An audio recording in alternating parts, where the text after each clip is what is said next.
The founders had good reason to look upon democracy with contempt, because they knew that the democracies in the early Greek city-states produced some of the wildest excesses of government imaginable. In every case, they ended up with mob rule, then anarchy, and finally tyranny under an oligarchy. During that period in Greece, there was a man named Solon, who urged creation of a fixed body of law not subject to majority whims. But where the Greeks never adopted Solon's wise counsel, the Romans did.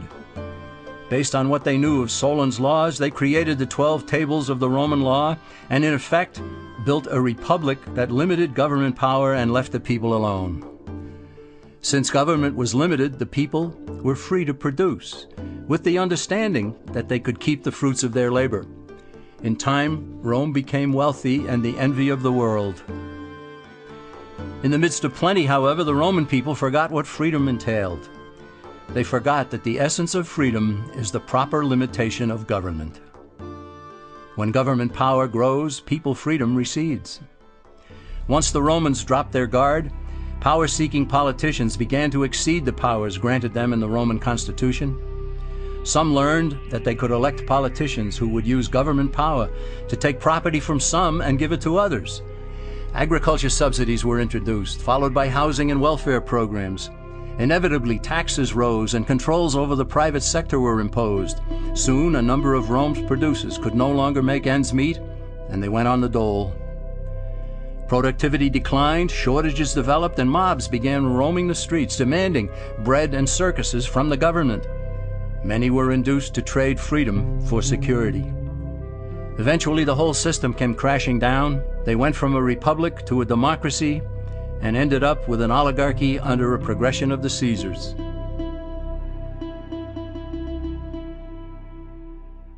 Thus, democracy itself is not a stable form of government. Instead, it is the gradual transition from limited government to the unlimited rule of an oligarchy. Knowing this, we as Americans are ultimately left with only two choices.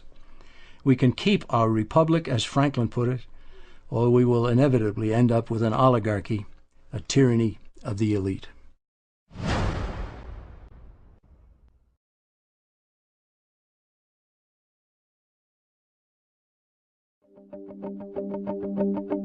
Just as there is widespread confusion regarding political systems, there is similar confusion in the economic arena. All during the 20th century, Americans were led to believe that there was a great struggle going on between capitalism and the communist world. Undoubtedly, a struggle existed, but the real adversaries were rarely identified properly. No discussion about economic systems will make sense without first defining terms, and one of the most basic terms in economics is capital, whose definition is the means of production. To illustrate what capital is, let's consider a very simple economy.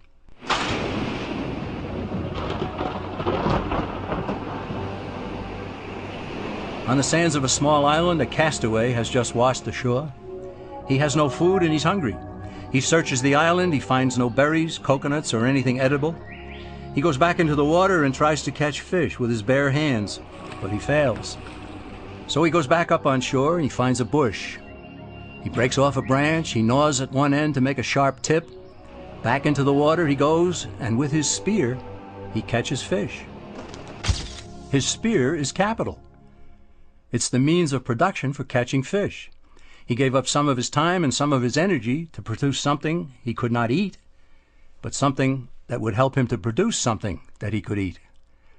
Capital, therefore, can be tools, machinery, and even a man's handmade spear to catch fish.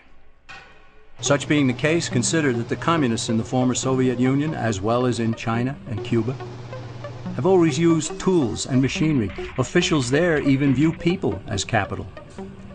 Therefore, by strict definition, are not communists capitalists?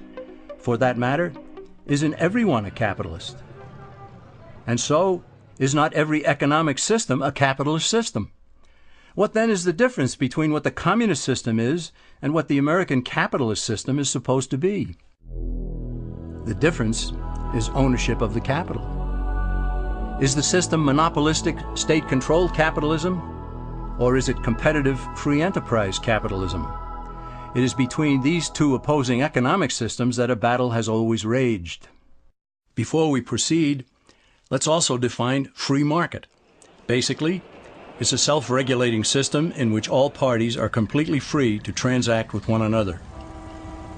But where force, fraud, or injury damages one party, the government's role is only to punish those who commit such offenses and to vindicate the rights of the other party. This protects the integrity of the free market, or free enterprise system, without intervening in it. The term private property also needs clarification, for private ownership and control of property is a key component in the free enterprise system. In order for ownership of property to be full and complete, all four of its aspects must be met. These are title, control, use, and the ability to dispose of what a person owns. In a free market economy, these aspects are unrestrained, so long as the owner does not infringe on the legitimate rights and claims of others. True ownership of property and freedom go hand in hand. They always have.